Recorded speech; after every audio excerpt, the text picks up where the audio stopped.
ചക്ക കൈവച്ചാ അത് പൊന്നാണ്. കൈപ്പുണ്ണെന്ന് വെച്ചാൽ അപകാരം കൈപ്പുണ്ണല്ല മതി. ചക്കയുടെ കാര്യത്തില് മാവേലിക്കരയിൽ എന്റെ കുഞ്ഞമ്മ തലേ കൂടെ ചക്ക വീഴ് ചത്ത്, തലേ കൂടെ ചക്ക വീഴ് ചത്ത്.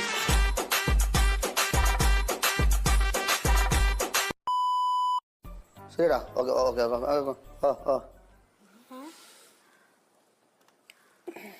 അച്ഛാ, അച്ഛന്റെ കൈക്ക് വിറയ്ക്കുന്നുണ്ടല്ലോ, എന്താ? കൈയല്ലടേ, ദേഹമാസാരം വിറയ്ക്കാണ്.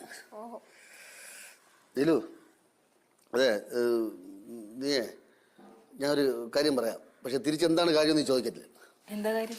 അതല്ലേ പറഞ്ഞത്, നീ എന്താണ് കാര്യം ചോദിക്കലെന്ന്. എന്താ കാര്യം?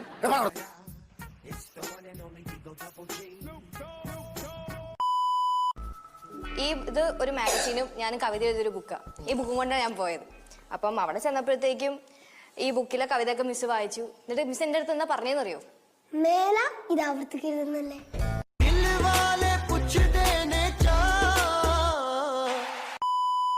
സത്യം പറഞ്ഞ അവന്റെ സ്ഥാനത്ത് വേറെ വല്ല ആമ്പിള്ളേരായിരുന്നെങ്കിൽ നിന്റെ കേട്ടല്ല നടു ചവിട്ടി ഓടിച്ചേരാ. അമ്മ ഇങ്ങനെ സപ്പോർട്ട് ചെയ്യാനാട്ടോ ചേട്ടന്റെ ഏറ്റവും വലിയ ബലം.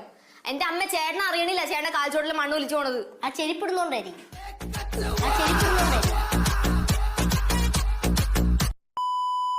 വേറൊരു അപ്പനും വേറൊരു അമ്മ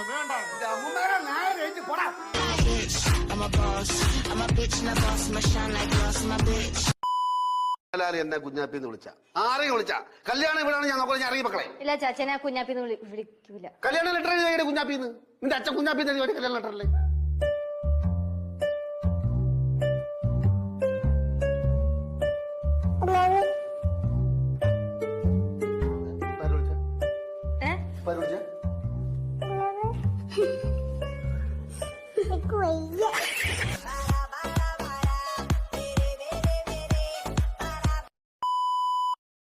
അവനെ കണ്ടാലറിയാം അവൻ കള്ളനാണ്. നീ എപ്പോഴും പ്രോഗ്രാം കഴിഞ്ഞ് വരുമ്പോ അവനല്ലേ പൈസ കൂടുതൽ കൊടുക്കത്തുള്ളൂ. നമുക്ക് ഇങ്ങനെ തന്നെ വേണോടാ. എടാ സാറില്ല, അവൻ കുറച്ച് ദിവസം കഴിയുമ്പോ ബൈക്കൊക്കെ ഓടിക്കാൻ തരും. അതിന്റെ പട്ടി ഓടിക്കാൻ എന്റെ ബൈക്ക്. എടാ അതൊക്കെ ഒരു പാടല്ലേ. ഇനി പട്ടിയെ മേടിക്കണം, മൈനെ ബൈക്ക് ഓടിക്കണം.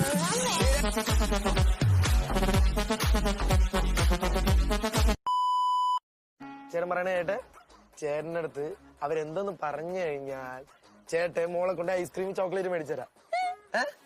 Okay okay.